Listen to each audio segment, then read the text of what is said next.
Can we just talk about Breaking Bad for a few moments? The series finale is going to be airing this Sunday, and one of the themes that's engaged me the most is this idea of legacy. Hank always believed that his legacy was going to be catching Heisenberg. He was like Ahab going after that white whale, pardon the pun, and he couldn't move on until he got that. He could not feel whole until he achieved that. I believe that Jesse wants his legacy to be that of a good person. He wants to be known as the person who did right. He's the one who's learning from his life mistakes.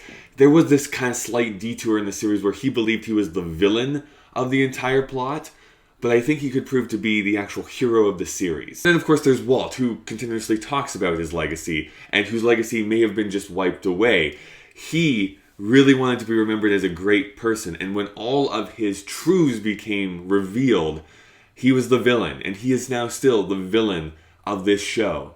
And it's going to be a question of whether he can redeem himself or if he's just going to sink further into that villainous role. Because I think too much, all this talk of legacy just reminds me of my own legacy. And what does that legacy mean? Currently, I'm a 30-year-old white man who shoots internet videos for fun, tries to be a writer, and kind of just goes through his life living without actually doing anything. And that's slightly depressing. I want to be known as that great person. When I die, I want to be that person that people look at and say, hey, he was a really cool guy. He was a good person. And that's the selfishness inside of me. Although I think there's that selfishness in a lot of people. I never have really believed that there's things that people only do for altruistic reasons, where I just like to be nice to people.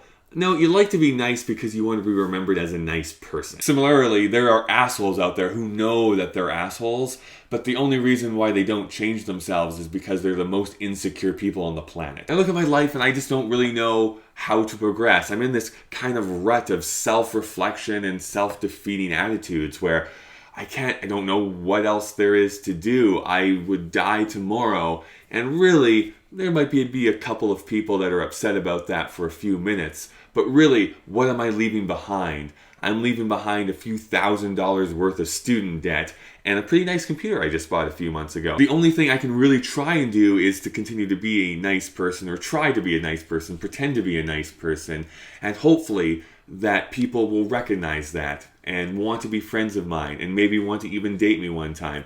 By the way, looking, so my number won't be in the description below, but you can leave yours in the comments below if you'd like. Legacy is a really tricky thing because it's not something that you get to decide. It's something that everybody else gets to decide. They're the ones who are going to say, you were a great person, you were a terrible person. All this is to say that I guess I should just really go and start cooking meth. I'm just kidding. There's absolutely no market for that in the city I live in. I should just grow weed. So what do you think your legacy is going to be? Leave your responses down in the comments below. My name's Kyle. There'll be a new vlog this coming Thursday. And if you haven't seen Breaking Bad, really, get on that. This season finale, or series finale, is happening this coming Sunday. I think AMC's in the middle of showing like a 60-hour marathon of every Breaking Bad episode ever. So you can jump in right now and see what's going on and see what all the fuss is about. It's really a show about love. I'll see you on Thursday. I'll save my argument for the greatness of black and white cinema for another video, but this is... So that makes me even more confused.